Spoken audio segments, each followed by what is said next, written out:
ہیں جو چار ارکان ہیں. ایک رکن تو ہے جس کا تعلق ہے عقیدے سے، کلمہ شہادت،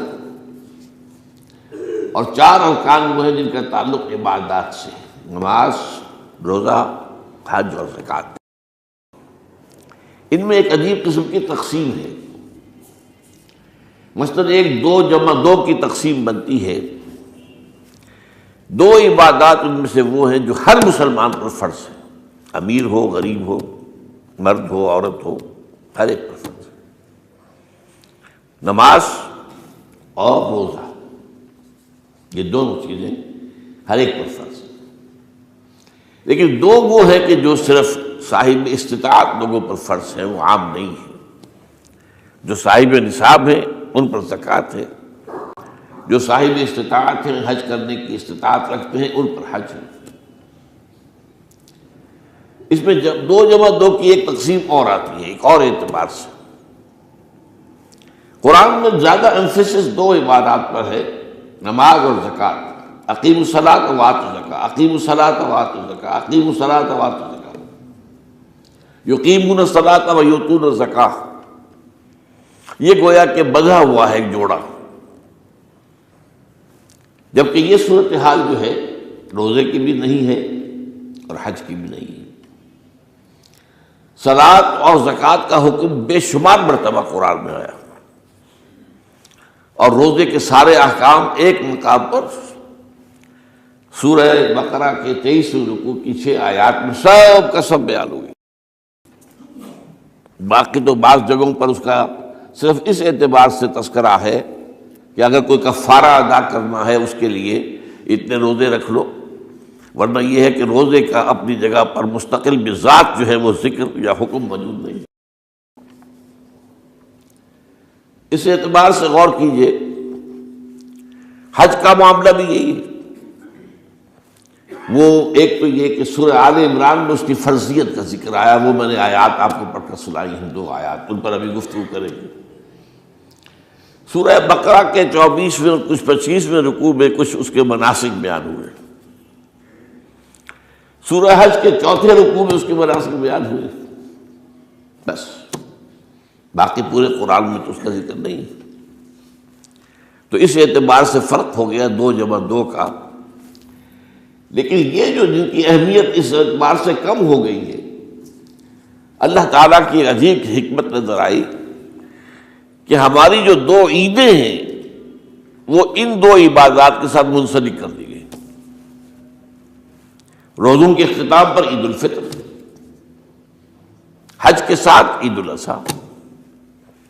تو گویا کہ ان 2 عبادات کی اہمیت میں اگر کسی درجے میں کوئی کمی محسوس ہوتی ہے قرآن مجید کے بیان کے حوالے سے، تو اس کی تلافی اس سے ہو جاتی ہے کہ عیدین ہماری 2 ہی عیدیں ہیں، 2 ہی تہوار ہیں، اور وہ ان 2 عبادات کے ساتھ جوڑ دیے گئے.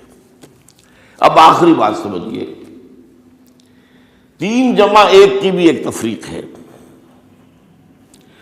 3 عبادات وہ ہیں جو مؤقت ہیں صرف، یعنی معلق بالزمان، ان کا تعلق وقت کے ساتھ ہے. یہ نہیں کہ کسی خاص جگہ سے متعلق ہے. نماز ہر جگہ فرض ہے، ہاں البتہ اس کا وقت آئے گا.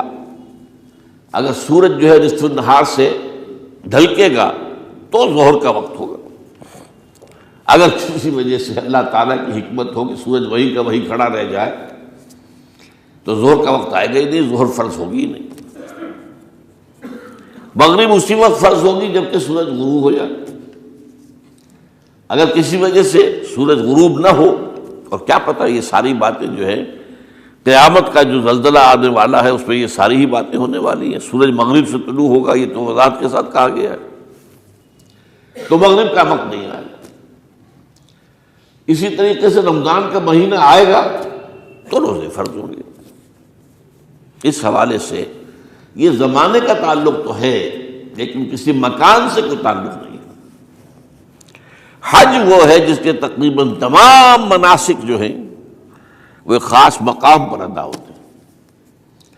آپ سفر کر کے جائیے، مکہ مکرمہ جائیے، اللہ کے گھر کا طواف کیجیے، پھر وہاں سے جو بھی روانگی ہوتی ہے یوم الترویہ 8 ذی الحجہ کو نکلیے اور جا کر منا میں قیام کیجیے ایک رات، پھر 9 کی صبح کو نکلیں عرفات جائیے، عرفات میں شام تک قیام رہے گا، لیکن مغرب کی نماز کے وقت کے بعد وہاں سے نکلیں گے، مغرب وہاں پڑھیں گے نہیں، وہ جا کر مزدلفہ میں پڑھی جائے گی عشاء کے ساتھ ملا کر، چاہے کتنی دیر ہو جائے۔ بہرحال یہ ساری چیزیں ایک خاص مقام کے ساتھ ہیں، منسلک ہیں، ہر جگہ پر یہ ادا نہیں ہو سکتا۔ اب اس میں دیکھیے حکمت نظر آ رہی ہے، چونکہ حج جو ہے ایک خاص جگہ پر ایک خاص مقام سے وابستہ ہے، اس کے ساتھ جو عید الاضحیٰ وابستہ کی گئی ہے، یہ گویا کہ حج ہی کے ایک رکن کو پھیلا دیا گیا ہے۔ قربانی جو مناسک حج میں بڑی اہمیت کی حامل ہے، اسے عام کر دیا گیا۔ تم مدینہ مکے تو نہیں پہنچ سکے ہو، لیکن یہاں پر قربانی کے اندر تو شریک ہو جاؤ۔ اور بعض مشابہتیں اور بتائی گئی ہیں کہ ذی الحجہ کا چاند طلوع ہو جائے تو اس کے بعد حجامت نہ کراؤ، ناخن نہ کاٹو، وہ جو کچھ بھی آپ کو معلوم ہے احرام کی کچھ پابندیاں ہوتی ہیں، ایک مشابہت کسی درجے میں، ٹھیک ہے ہم وہاں نہیں ہیں لیکن ان کے ساتھ ایک مشابہت پیدا ہو رہی ہے۔ تو قربانی در حقیقت جو ہے عید الاضحیٰ، وہ گویا کہ ایکسٹینشن ہے حج کی، کہ تمام عالم اسلام کے اندر جو ہے تمام مسلمان جہاں بھی کہیں ہیں وہ حج کے اس ایک منسک کے اندر شریک ہو جاتے ہیں۔ تو یہ میں نے چند باتیں تمہیداً عرض کی ہیں ان عبادات اربعہ کے بارے میں، ان کی جو ریلیٹیو حیثیت ہے ہمارے دین میں۔ اب آئیے حج کا معاملہ کیا ہے، وہ پورا ایک خاص علاقے سے متعلق ہے اور ایک خاص شخصیت سے متعلق ہے، یہ بھی نوٹ کر لیجیے۔ چنانچہ جو آیات میں نے آپ کو سنائی حج کے بارے میں، ان اول بیت وضع للناس للذی ببکۃ مبارکا وہدی للعالمین،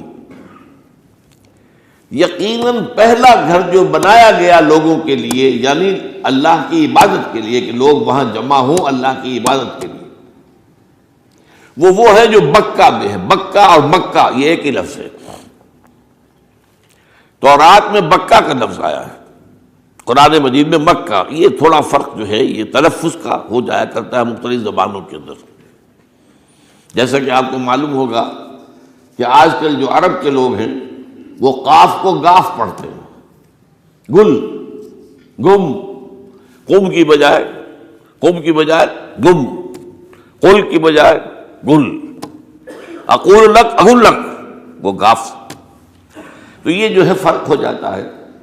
تو بکہ وادی بکہ یہ ہے در حقیقت مکہ مکرمہ۔ تو پہلا گھر جو بنایا گیا ہے، اور اس کے بارے میں جو یہ عام طور پر مشہور ہے کہ اس کے معمار حضرت ابراہیم ہیں، یہ بات صحیح نہیں ہے۔ اس کے معمار اول حضرت آدم علیہ السلام خود ہے۔ اول بیت ہے نا، پہلا گھر، تو کیا یہ ممکن ہے کہ آدم سے لے کر ابراہیم تک کوئی گھر اللہ کی عبادت کے لیے بنا ہی نہ ہو؟ تو ناممکنات میں سے اولا بیت میں خود دلیل موجود ہے۔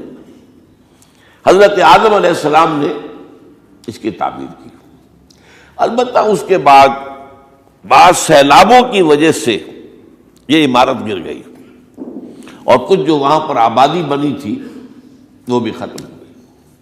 تو ایسے آتے ہیں، آپ کو معلوم ہے کہ یمن میں جب ان کا ایک بند ٹوٹا تھا بہت بڑا، سد معارم، تو پھر وہاں جو اتنی خوشحالی تھی اور جو